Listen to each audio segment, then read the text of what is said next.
Welcome to the Entrepreneur Show. This is your host, Michael Mara. I'm the CEO and founder of Entre, a social network for entrepreneurs, investors, and freelancers. On this show, we interview the top CEOs, venture capitalists, angel investors, and founders. Connect with me and thousands of other like-minded people by signing up for free at joinentre.com or download our mobile app on iOS and Android.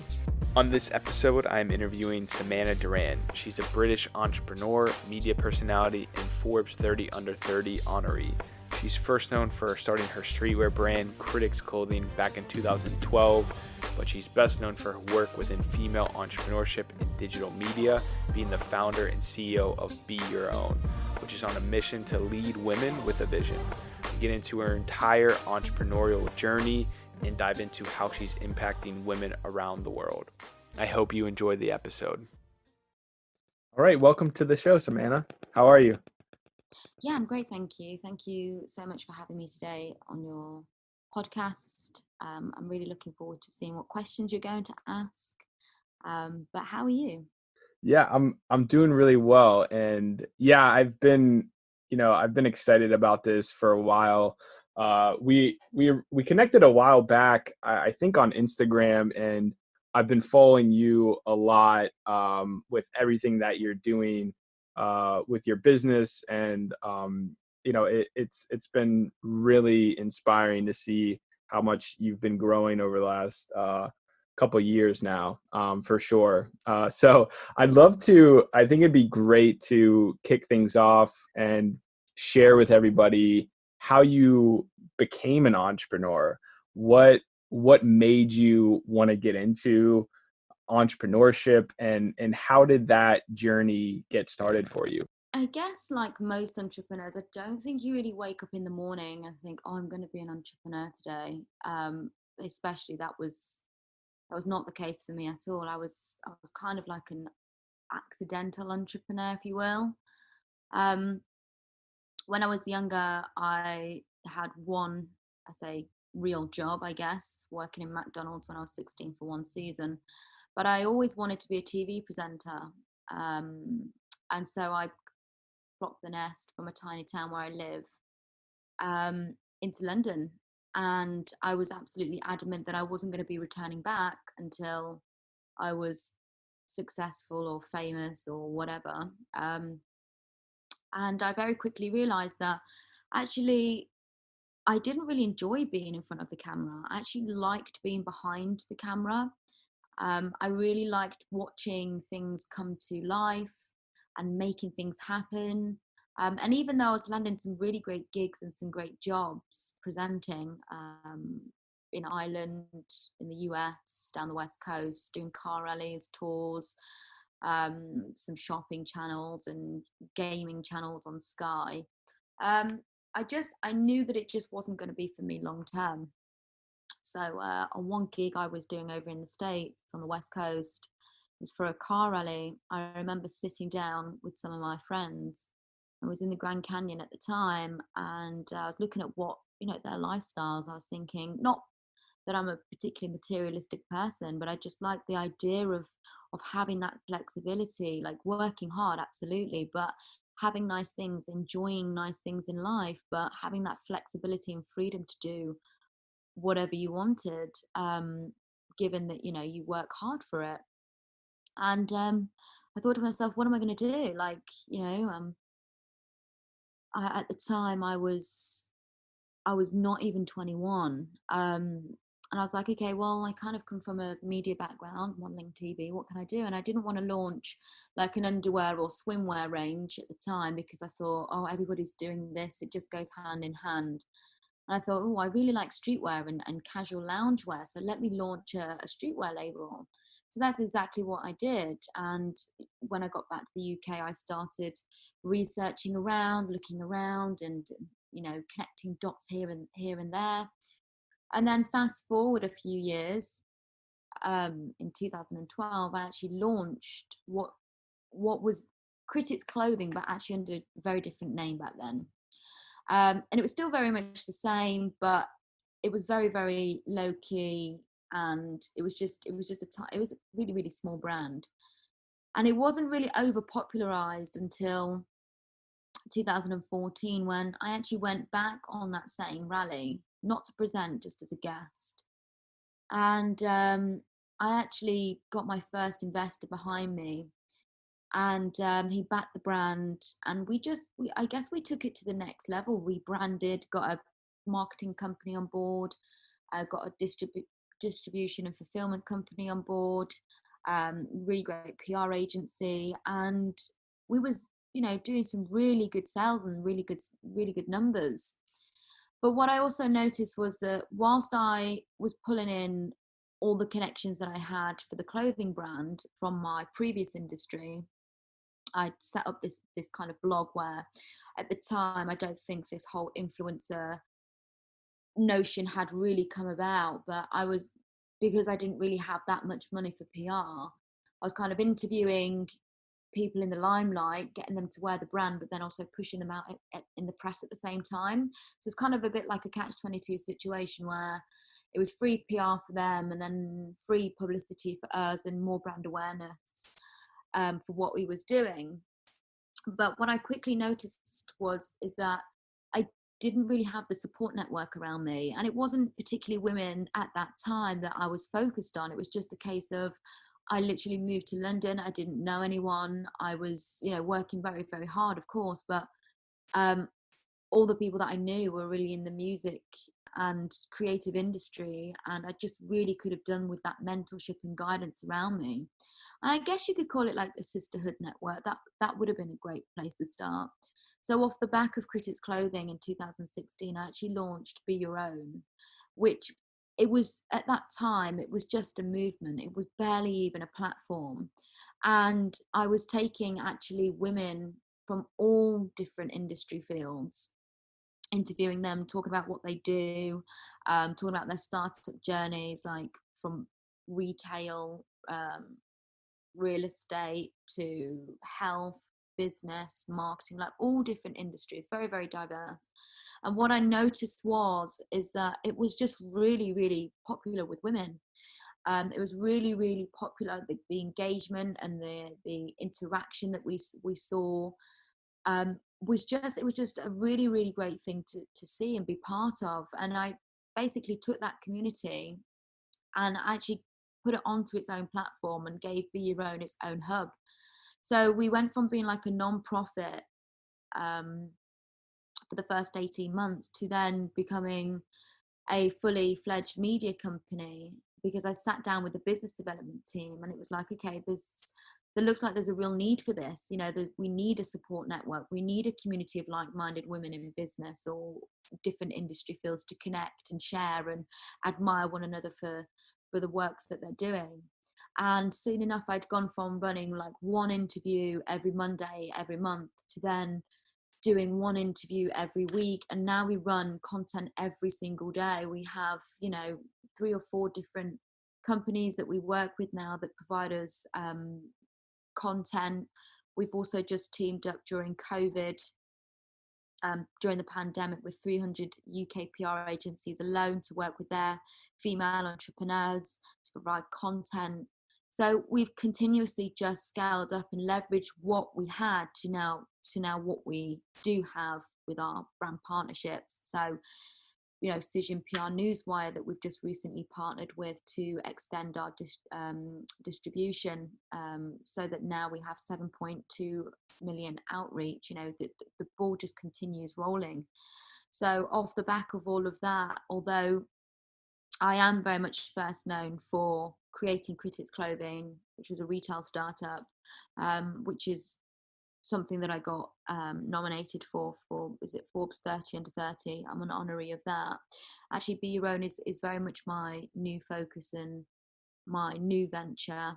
And we've now extended the Be Your Own digital media news company aspect into advertising. So we only focus on female centric brands. It's a very much female centric audience. The hundreds of brands that we look after, or should I say almost 100 brands that we look after, are either female founded or have at least one female co-founder, because it's all about giving women in business that platform and that voice to share and advise other women as well, and just continue, I guess, providing the tools and resources that other new entrepreneurs need. In a nutshell. Fantastic. That was a great way of starting this off. There's so much there too that I want to get into, and this is why I love talking to you. And I just realized too, you're the first international guest that I've had on, so there's another first for you as well, with everything that you're doing. But I want to dial it back a bit and get into, was there anything specifically when you started getting into all of this stuff, when you started kind of, realizing that you wanted to be an entrepreneur? Where is there anything that you can point to that really drives you? Is there any specific passion or a certain element to the lifestyle or what entrepreneurship gives you? Like, for example, for me, it's freedom. Like I love having freedom, and I love the fact that I can do anything that I want to do on a daily basis because I'm an entrepreneur.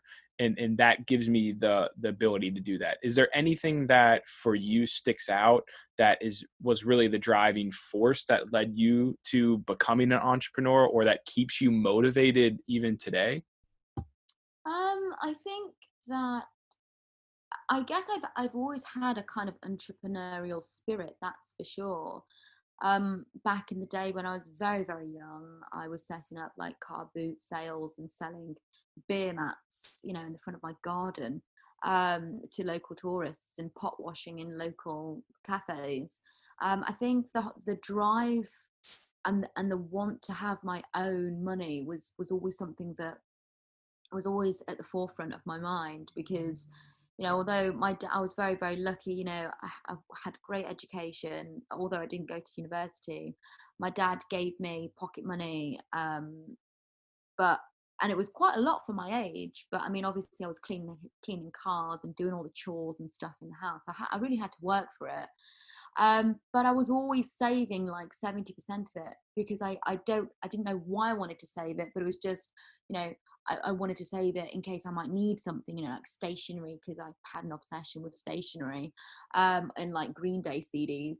But I think for me, that whole idea of, even now, there is no plan B. There's only ever been plan A, and that's to just put all my eggs into one basket and be an entrepreneur and be passionate about what I'm building, as opposed to diluting all my efforts and concentrating on various different things. Because I guess, failure is not, I say failure is not an option. I really hate that word failure, because I feel like it's a redirection. It's never really failure. But I've not come from a corporate career ladder, so waking up in the morning, of course, absolutely, it's very, very difficult. Absolutely, it was very, very difficult. It is very, very difficult as an entrepreneur. But I think what keeps me going in the morning is knowing that there isn't another option there. I've just got to keep it moving. So yeah, I feel like being an entrepreneur, yeah, it absolutely does give you that freedom, but it doesn't mean to say that you work any less. I think you end up working more, because it's your own business. I totally agree with that though. And it's, I feel the same way about failure too, because I people don't realize that failure is not definitive, right? Failure is nothing. If you quit or if you die, that's a different story. But failure is like, it's really just trial and error. It's really just experimenting, right? And it's really just learning, because if you try something and you fail at it, or in a better sense, it doesn't work out successfully necessarily, that's still going to lead you. You still learned that, and now you can do it differently to create a different result for yourself. But there's not necessarily I think people need to look at it more of as an experiment than like failing and then giving up after they fail. And I think that's where creating a support system can really help people, which is Mm. similar to, what you're doing with Be Your Own, and giving people that place that, they can really interact with other like-minded people. And that's something that I really love. So going back to how you started this clothing brand, and then you saw this opportunity to also help people kind of with media and marketing, PR, and getting out there. How did you really, like, at the beginning, you kind of just saw this opportunity, but how did you really make that transition and really start scaling this new media company, right? From the beginning of when you realized the aha moment to, like, okay, there's definitely something there. How did you take those next steps to actually, like, making it into a new business, and directing your focus to that? Were there any key things that you had to do, partnerships, or how did you go about building the audience to help the people get out there further? I know you mentioned your current partnerships, but what was it like early on, and how did you create that awareness for this media company? Hmm. That's really interesting because I've never been asked that question. Um, I think there's a common misconception there that the entrepreneurs, they take risks.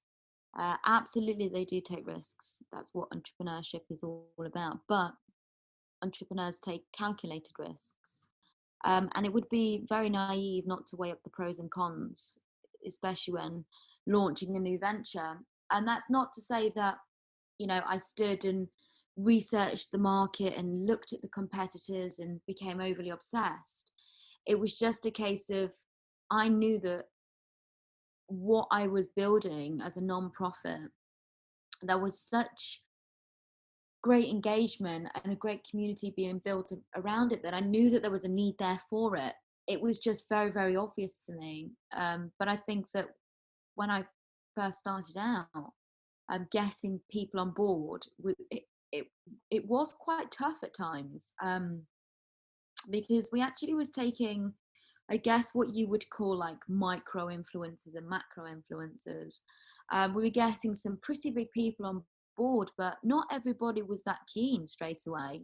People were like, oh, is there a fee here?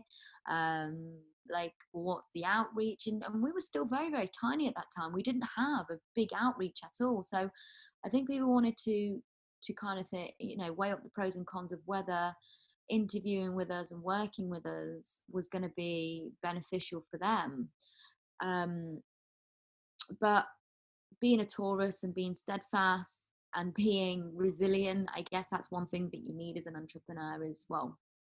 There's a few things that you need, and resilience and tenacity and perseverance is just a few of the traits that you need, just to wake up in the morning and say, do you know what, actually, like, this is what I'm doing, this is what I'm passionate about, this is what I'm standing for, and just really just driving it forward. Again, because I didn't have like a plan B, I just kept it moving, and I could very quickly see that it was just growing and scaling. And so Critics Clothing kind of just filtered off into the background while I was working on other things for Critics Clothing at that time, because I can't really stand still for 2 minutes. So with Be Your Own, I just really just took the ball and ran with it. Yeah, it's super fascinating, and I think it's really important for people to understand uh, what you said there as far as focusing on one thing. Because if you were to focus 50% of your energy on both Critics Clothing and Be Your Own, they would both get, 50% of your power and energy. So they would both suffer and both be mediocre, at best, right? Because it's hard to manage all of that. So I think, especially for, early entrepreneurs, it's really, and it was one of the biggest things that held me back at the beginning, was my focus was all over the place. And that's just like my personality too, is I can't do the same thing like over and over again. I have to, change things up. And I like, like different, different things going on and new things and interesting things like in my, in my lifestyle. But, it's important to have that chief aim and that focus on one thing. And for those people who want to get into kind of this media or get PR, or build their social media following. I know you have a large following on Instagram and other platforms. What would you say is something that they can do to get started in that space, or how should they go about building their following or getting press or getting out there in the media? Because you spent so much time helping people do this. Do you have any tips or advice for people that are trying to break into this industry? Yeah, I'm a big believer in authenticity is key, and that word just gets thrown around so loosely. But I really believe in being authentic. I think a lot of the time, I mean, understanding the market, understanding how advertising works. For me, a lot of it that I see on social media is all smoke and mirrors. So I think the best thing that you can do if you're trying to communicate with a new audience, or you're communicating with your existing audience, is just remain true to who you really are. And just bear in mind, like, whatever it is that you stand for, whatever your brand message is, just make sure that you're transparent about it. And because the thing is that, for example, if you're selling a product, the typical consumer now is not daft. They're not naive in knowing whether something has been product placed, or someone has endorsed the brand, or is a paid partnership. So I think that, if you're going to sell a product or a service, at least stand by what it is that you're selling. If you're trying to raise that brand profile, the best thing you could possibly do is just be yourself, because the world doesn't need another vegan chef, or influencer that does this. I mean, of course it's great, to see all of that, absolutely. I'm sure there's plenty of people who are very good at what they do, but I'm saying that to replicate what someone else is doing is already been done, and that's them. You need to take your new, like, put a new spin on it. So take what someone else is doing. Maybe if you particularly admire someone, or you like the idea of what someone else is doing and their career trajectory, have a look at that. Don't emulate, don't replicate, but just take a little bit from here and there, and then just add your own spin on it, and be your own person, be your own brand, and just stand by your DNA and your true identity. That's the only thing that I can really recommend. I love that. I feel like that fits so well with your brand, Be Your Own. I don't know if you want to speak to that and like the actual name and where that comes from. But I think that's another reason, like, why I think what you're doing is so powerful. Because it's about, helping people become really kind of the best version of themselves. But I'd love for you to, describe that in your own words as well. What you mean, people Like your being? brand, yeah, the Be Your Own brand. Where Yeah. where does that come from, and what does it mean to you?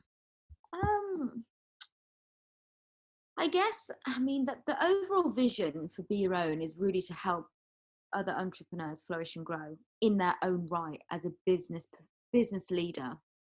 And that's what we do. We provide the right tools and resources that are often hard to find as an entrepreneur. And I think one thing that I feel like I've completely exhausted from every angle is just really staying true to your own identity and being authentic and really being your own.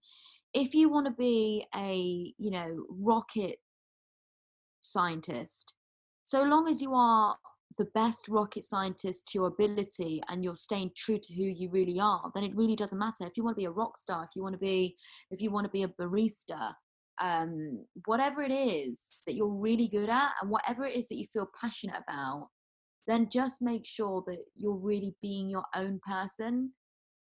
And again, back to the whole brand building or personal brand building as it is, I am such a strong advocate for really being my own person and standing for what I believe in.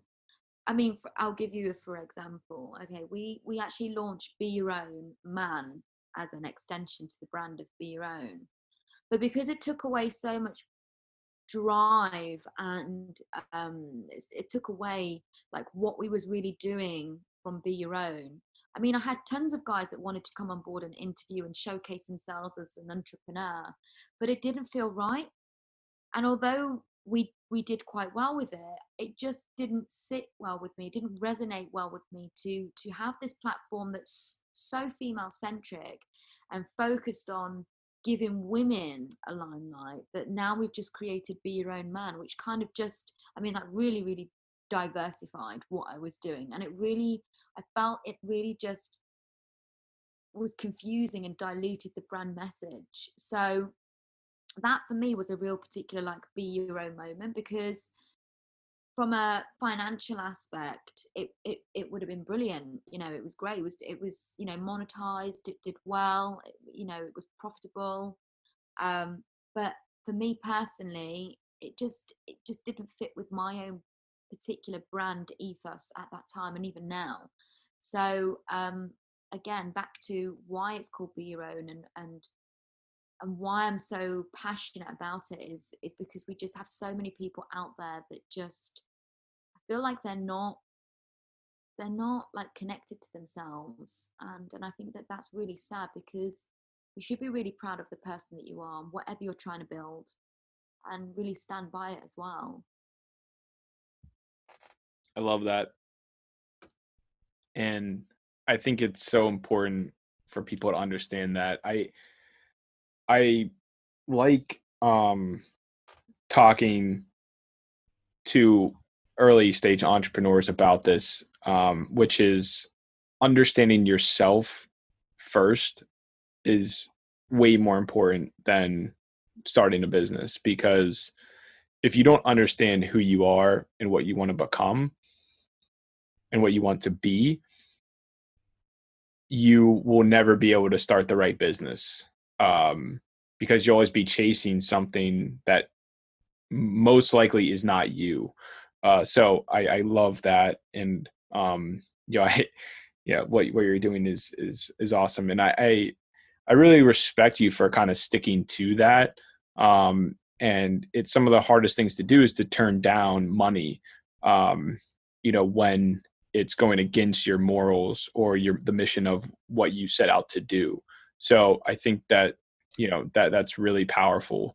And then the money will come in other forms eventually as well. So incredible stuff. And before we wrap up here, I want to, have you share really any final pieces of advice for entrepreneurs, and definitely, share with everyone where they can learn more about yourself, more about Be Your Own, how they can get into your community, especially for all the women entrepreneurs, and how people can, learn more about all the stuff that you have going on.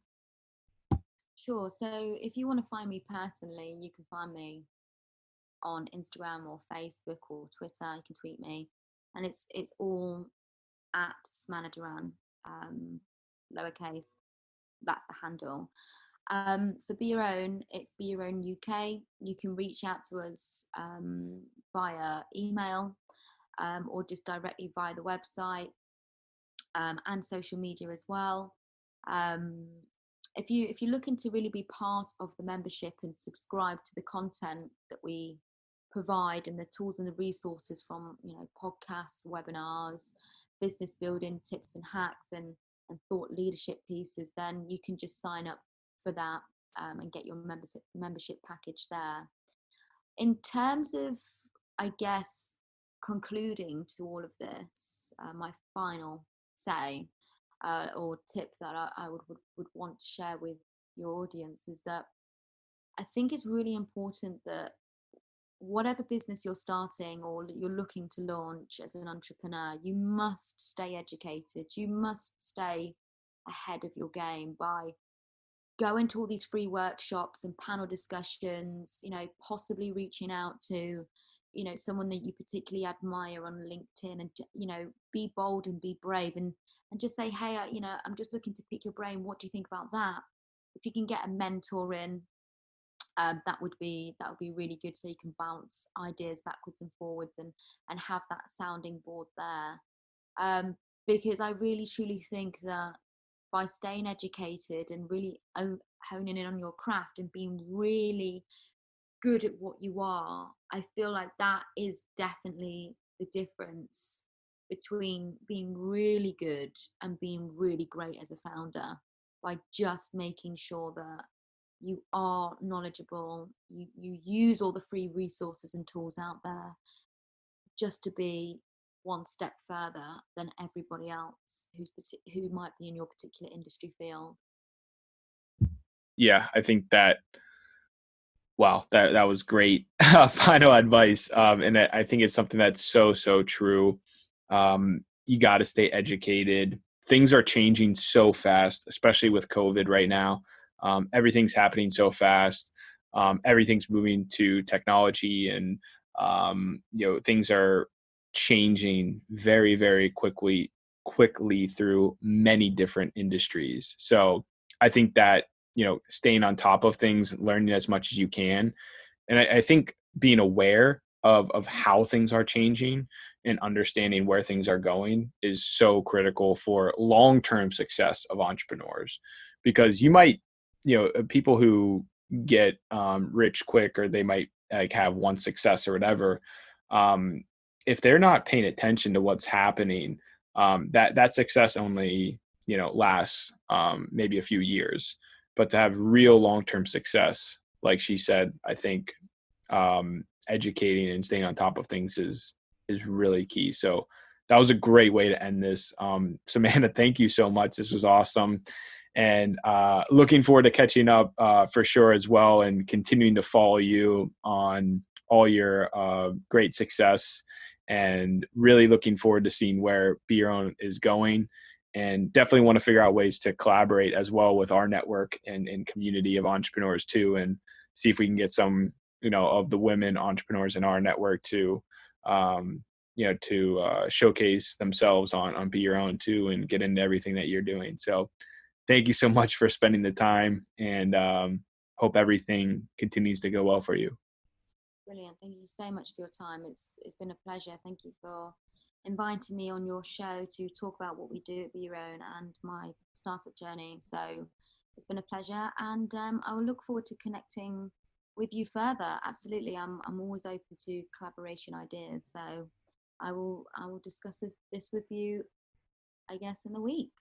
So yeah, for sure. We'll have to have a follow-up, no doubt about it. And thank you. And to everyone who was listening, check out at Samanah Duran and BeYourOwn.org. I believe that's correct, right? That's okay. Fantastic. Well, thank you so much. This was amazing, and appreciate everyone who tuned in. Thank you so much for listening to another episode of The Entrepreneur Show. If you'd like to connect and network with other like-minded people, entrepreneurs, investors, freelancers, and startups, check out our app or go to our website, joinentre.com. Thank you so much for being a part of our community. If there's anything that we can do to help you, please reach out to us and let us know.